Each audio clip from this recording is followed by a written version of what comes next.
Howdy. So I need to start today with a quick clarification to something I said yesterday. Yesterday, I said, I love my Pixel 3. And upon further reflection, that's not completely accurate. It's a good phone, but ultimately, it's just a collection of metal and glass. And if you look out there with the specs, there's some people that say it's fairly underpowered with the amount of RAM that it has. So it's not the device itself that I love. I like the device. What I love is all the capabilities it unlocks and how seamlessly it helps the Google ecosystem integrate with my day-to-day life. That's what I love about it. I'll give you a very specific example.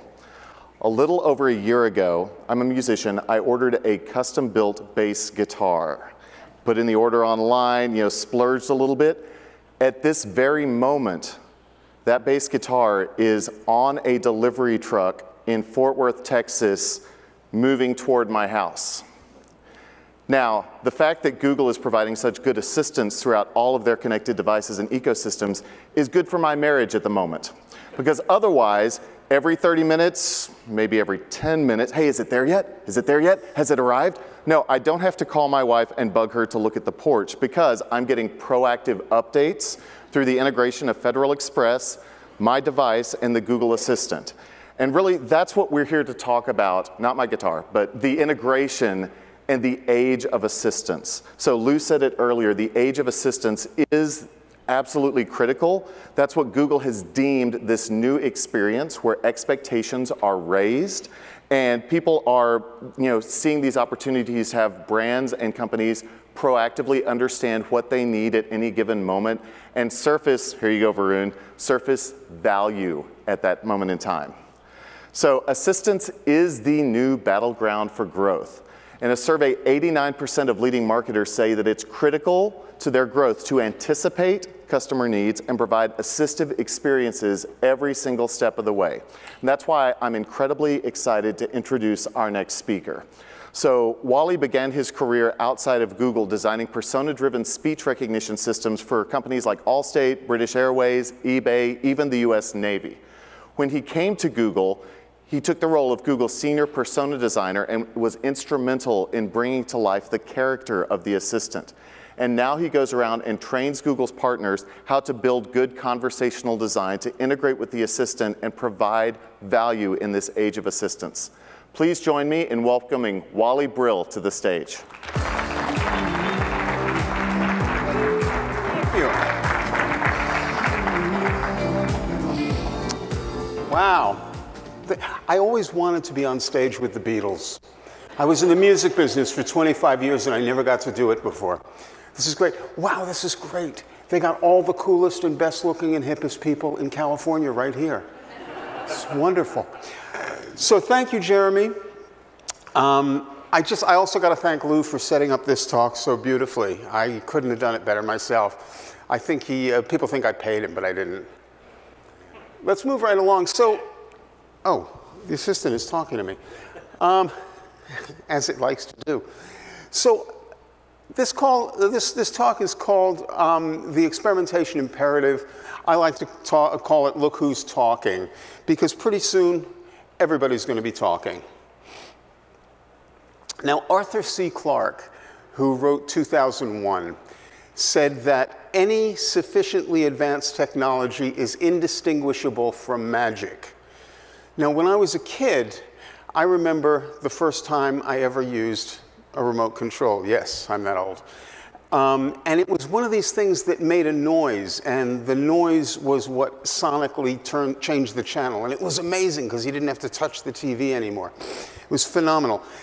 It's not so phenomenal now, because as technologies become ubiquitous, they become invisible, and we don't think about them anymore.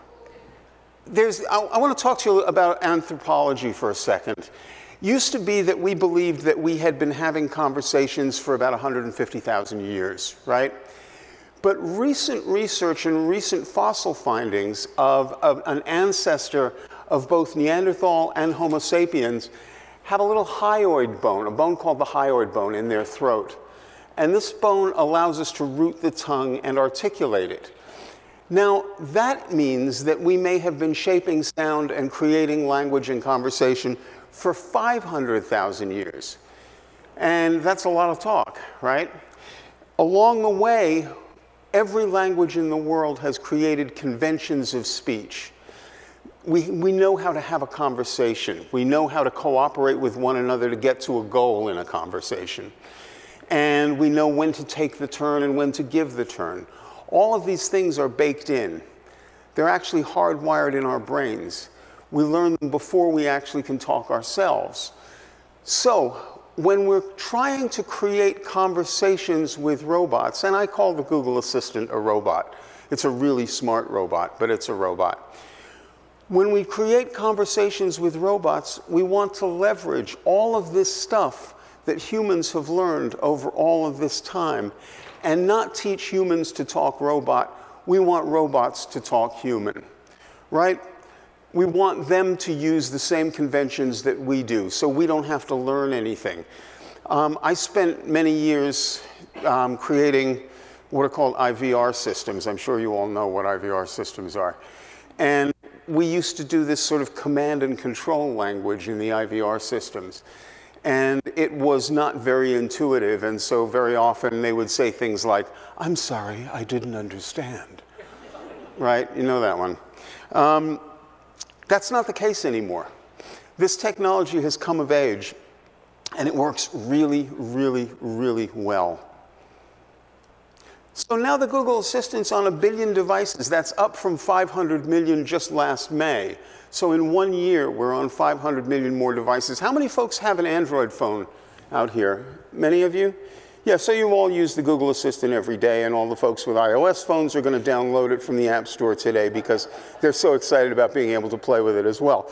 We're in 80 countries. We're in 30 languages. It's amazing, okay? I'm going to keep saying it's amazing. For companies, there's a number of ways to get started with this technology, but today we're going to be talking about what we call actions on Google. Actions on Google are really applications. They're the way that a brand communicates to its consumers directly through the interface. The way it works is somebody will say, "Okay, G," I have to say that because my phone will go off. "Okay, G, talk to Acme Widget." And G will say, "Okay, getting Acme Widget." And then all of a sudden, Acme Widget appears in my house and can talk to me directly and discuss with me whatever is important, be it personalized or not. It's amazing. So that's an action on Google. These are some of the brands that are making actions on Google quite successfully. And I want to give you a little baseline about this, though. So some insights around this technology. These are kind of proof points. When we interrogate the Google Assistant, we're using 40 times more action-oriented language than when we use search, right? We're trying to get things done. Some of the things people are trying to get done are take a screenshot, call mom, send it, take me home, play music, open YouTube. We're doing things. This is action. We want assistance with actually doing stuff. Number two, people expect conversations. Just as I was talking to you a minute ago in my anthropological rant about how we have these conventions of conversation, people expect to be able to talk to these robots naturally. They don't expect to have to learn that command and control language, right? When I walk into the house at night, I go, "Okay, G, turn on the living room," you know, or "Okay, G, turn the alcove blue," right? It's natural language. It's strings of naturally occurring language. So people expect conversations, and in fact, 70% of requests of the assistant are in natural language. This is a very interesting one. How much time is left on my banana bread? Without context, without implicature, how would the robot know what we're talking about? But it does have context. It does have conversational implicature. It does understand that I'm not assuming that the banana bread is a timer. I'm talking about a timer for the banana bread. So that's a pretty advanced piece of technology right there. And you can ask the Google Assistant to wake you up in all kinds of ways. You can ask for anything in all kinds of ways, and people do. But the AI learns this and can respond by understanding the intent of the user and replying appropriately. So here's some voice-only assistant experiences. Zyrtec, for one, will tell you what the pollen count is. Estee Lauder Nighttime Expert is fabulous for my skin regime, right? It's obviously working. And, all right, and Duracell can tell me anything I possibly would want to know about batteries. Number 3, screens change everything. Used to be that when we were talking about the Google Assistant, people thought we meant the Google Home. The Google Home is a fabulous speaker. It plays music, it does stuff, it tells me stuff, it plays the news. But when I'm using the Google Assistant on my phone, I've got a screen. And when I'm using the Google Home Hub, I've got a screen, or on my TV, or wherever. Fact is, these screens allow us to have rich interactions that aren't just transcribing a conversation. They're actually providing backup information, useful information, necessary information. And with 62% of interactions being on the mobile device, that means that this is an open canvas. We can do all kinds of things. I'm getting a little dry here. Much better. So things like recipes. Take me step by step through cooking a pork tenderloin, right? Or with H&M Home, being able to find and purchase the perfect gift for the housewarming, right? And this is all done with a branded assistant that comes through the interface and talks with me. So it's not just about voice anymore. It's about rich content. It's about that complete visual world as well. So here's another great voice and visual experience. This is Sephora. I use Sephora all the time, as you can tell. It helps me with my makeup regime. I can have a complete makeover, which I'm going to do later today. And basically, I can find a store, I can find the store hours, and I can set up the appointment. Very useful. But we have to lean into what people want and what people do. We need to know where they are and what they're doing and lean into them at home or in the office. What do they want to do? What's useful to them? So we want to study data. So what now? How do we use this? What does it mean for us? Well, a couple of other points. 80% of users say they would like to use an assistant to engage directly with brands. To engage directly with brands. And 37% of them use their assistants for a shopping task, right, on their smartphones. So there's a lot of demand out there, and the opportunity is really now. So what we have to do is we have to find those moments that can be of value, where somebody's saying, I want to know something, I want to go somewhere, I want to buy something, I want to do something, right? I use the assistant every day, and I say no word of a lie. It's not because I work for Google.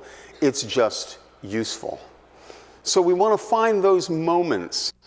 Now, the next thing we have to do is we really do have to play organizational Tetris, because it takes quite a few minds to put together a great action on Google. We need people from advertising, brand, marketing, IT. We need to know where the APIs are so that we can hook into stuff. So in terms of our organizational Tetris, we're going to bring these groups together. Somebody who knows a lot about this is those folks, those men and women somewhere in the office who designed your IVRs. They've been thinking about this for a long time, and they care about speech interactions. So they're good to have on the team. We do workshops around ideation for finding the right kinds of tasks and for creating persona, and I can talk to you about that later offline. Finally, the thing is, now brands will be assessed as people.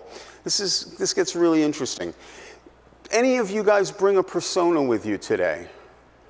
It's a trick question because you all did. All right. So the persona is, according to the dictionary, the face you show to the world. It's the who of who you are. It's what people take away when they meet you, right? And this is important because Cliff Nass and Scott Brave did a load of research that showed that within a second and a half of hearing any voice, we unconsciously and automatically assign a personality to it. We have a sense of who we're listening to. Happens very, very quickly, right? And in that voice, we hear age, we hear gender, we hear level of education. We hear what's called register. So where is that entity in relation to me? Is it my superior? Is it my peer? Is it my employee? Where is it in that pecking order? And obviously, if it's got an accent, we hear locale. But we also infer intelligence, trustworthiness, and likability. And as a wonderful linguist named James Jangola says, if you don't design the persona or personality of the voice of the system that you're deploying, the listener is going to do it for you. And who knows what you're going to get out of that. So it's essential that we design these things. You can see that an actor can be completely different personas. And they're very, very different. So it's important that we get this right. Let me just give you a quick example before I go. Let's imagine there are two airlines. They do fundamentally the same job. On the left, we have Important Airlines. They're a national flag carrier. They're very traditional. Their strapline is, we're important and we will get you there, right? Very exciting. On the left, there's a completely different airline, or it's actually your right. Yeah, okay. On the other side, there's a completely different airline that's called Millennial. And their strapline is, it's an awesome day to fly. They're trying to reinvent the travel experience for a much younger crowd, right? Different user groups. The important flyer is a frequent flyer. He's 35 and up. He's a road warrior. The millennial flyer is probably a young family or a backpacker going to Thailand with a surfboard. Now, what would a representative sound like in an action on Google for these airlines? So for Important Airlines, because they're a British flag carrier, we decided to model on an English butler, and we called him Terence Butler. This is an example of what he would sound like doing the job. Okay, Google, talk to Important Airlines. Getting Important Airlines. Good morning. You're through to Important Airlines. Am I speaking with Wally? That's right. Thank you. And do you require information regarding your flight to London today? Yes. Let me point out a couple of things really quickly there. He says, you're through to Important Airlines. And then he says, do you require information regarding your flight to London today? This is very formal language. This is what used to be called BBC English or the Queen's English, right? Very formal, very solid, very much what you might expect from a 56-year-old who's working for a national flag carrier. Now, on the other hand, for Millennial Airlines, we created a character we called Helen Highwater. Helen Highwater? Okay. She's a 26-year-old gate agent from San Francisco International. We do deep bios as well, so just so you know, I have a lot of background information on these guys. And Helen is going out with Gary, who's the drummer for a band called the Ironic Three. They are ironic because there are 4 members. These are the only jokes we get, folks, so work with me here. Anyway, so for Millennial Airlines, let's have a listen and see what Helen would sound like if she were doing that same flight information job that Terence did for the other airline. Okay, Google, talk to Millennial Airlines. Getting Millennial Airlines. Millennial Airlines. It's an awesome day to fly. Is this Wally? Yep. Great. Do you want info about your flight to London today? That's right. So the same 2 spots. It's an awesome day to fly, not you're through to blah, blah, blah airlines. And then, do you want info about your flight as opposed to do you require information regarding? 2 very different brands doing similar jobs, but with different voices, different personas. They come across completely differently, I hope you'll agree. And so what do we need to do to get to this place where we can actually help people in an assistive way in their offices, in their homes, on their mobile devices? Well, first, we're going to re-examine the rest of our marketing suite and see how we can connect it up. We want to find a killer task. Now, lots of companies are doing stuff that's tangential to their core business. So Zyrtec, for example, I mentioned that example before. If I connect to Zyrtec, it's going to give me the pollen count where I am, and it's going to tell me how that might affect the allergens and what allergens are in the air. So it's tangential to what they do. They're not selling me anything, but it's brand building, and it gets them with their foot in the water in terms of actually having a robot talk to me directly. We're going to play that organizational Tetris that we talked about a little while ago. We're going to bring a team together and leverage their insights and their understanding and pull together the opportunity to find a great action and to find a great persona. And we're going to define that persona and bring it to life. And with that, I'll ask Jeremy to join me. And there he is. Hey. Wally, thank you so much. That was fantastic. That was insightful. Thank you. Now, it was fun. I'm not going to let you leave quite yet. I'm not Let's going. have a seat. I'll sit.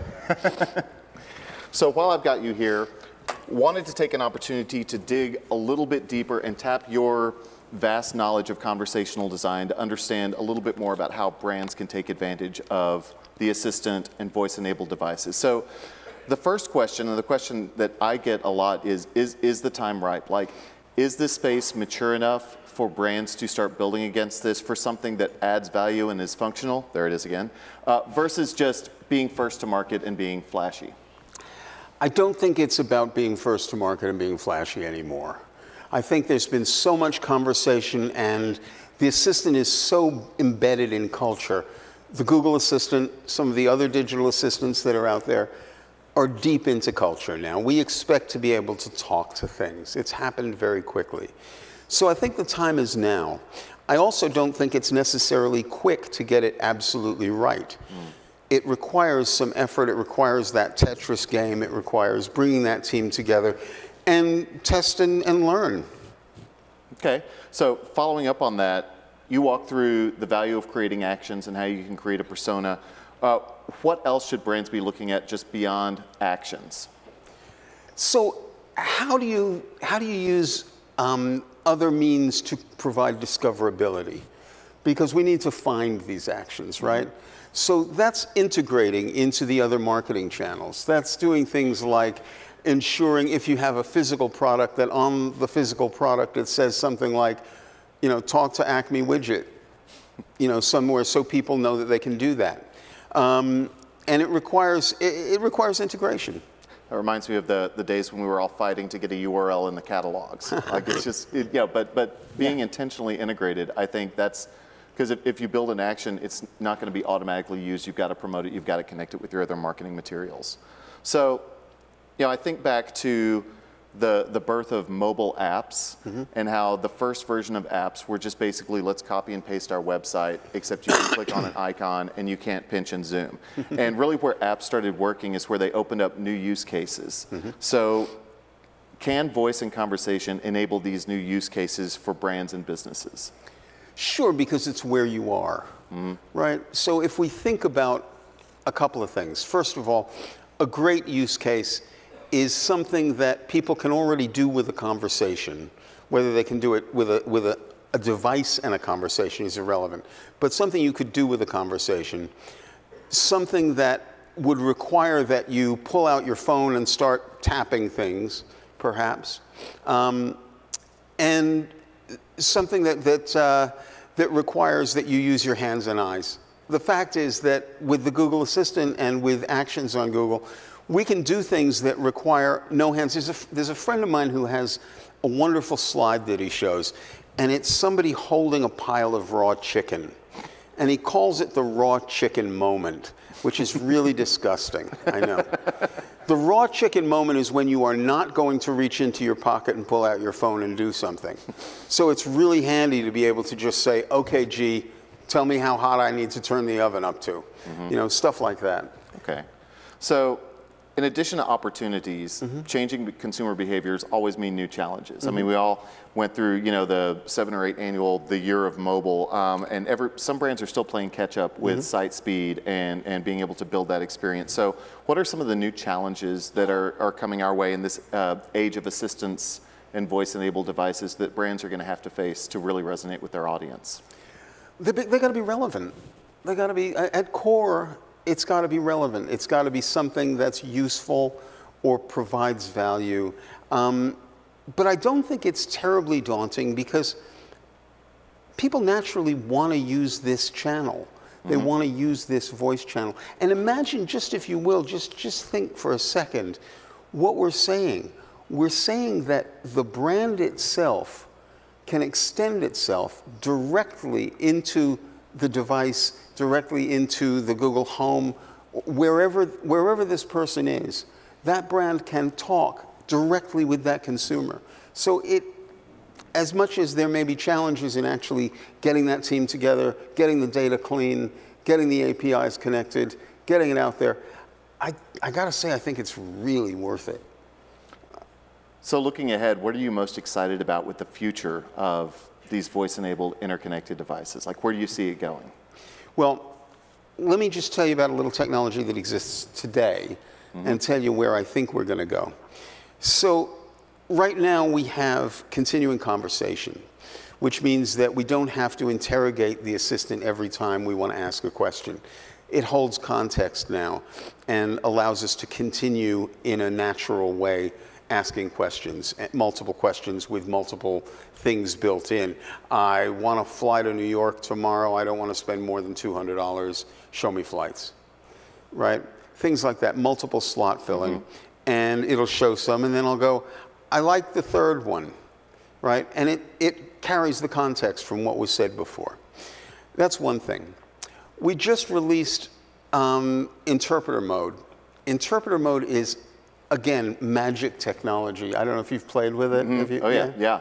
Interpreter mode basically allows you to have the device, your Android phone, whatever, listen for either one of two languages. And as soon as it hears that language, it will translate it into the other language and speak out what it heard, right? So it's actual live translation of a conversation with someone who has no knowledge of your language, right? And it works really well. That, I think, is a game changer globally. Yeah, absolutely. Right?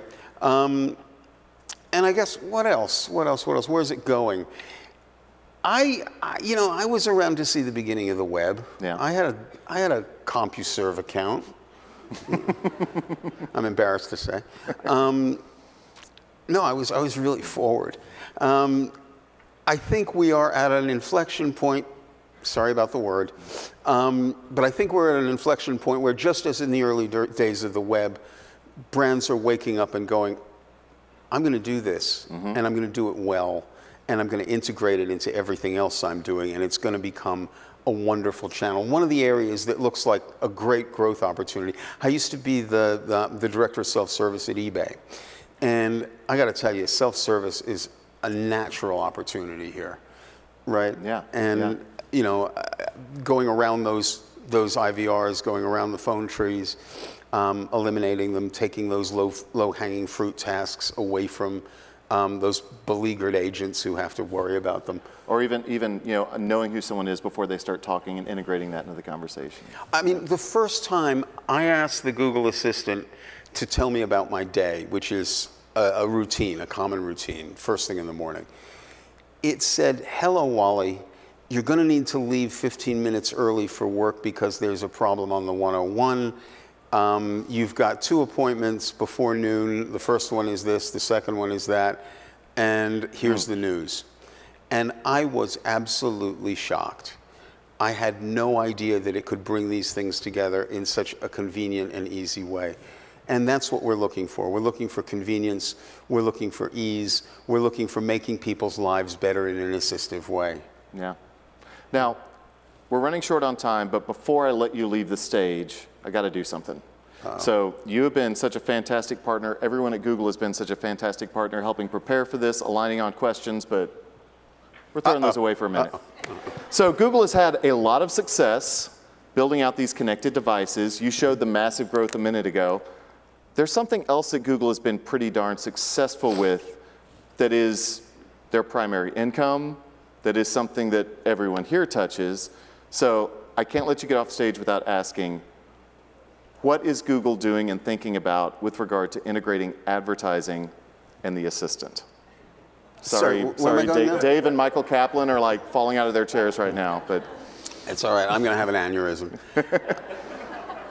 No, here's the thing. You may have seen something last week in TechCrunch or in the blog about how results through the assistant may be bringing back some ad information, the same kinds of results that you might see in search, but only in US English on the Android device. This is time for us to tune consumer experience. We're learning, we're testing and learning, and really defining what a user experience might look like. So there's no official announcements of anything. Nothing has changed. The world hasn't made a tectonic shift or anything. We're just finding out how things work in a typical Google way. Yeah, test and learn, experiment, but don't disrupt the emerging consumer experience. Exactly. All right, well, we're right at time. Before I let you go, one last question. Do you have a favorite feature on the Google Assistant? Like, do you have a favorite or something that you wish someone would build? My favorite feature is interpreter mode, Yeah. just because I travel a lot and I think it's magic. Something I wish someone would build. I wish someone would build, that's a great question. Do you notice how whenever you ask questions of Americans, they go, that's a great question, Jeremy. Thanks for that one.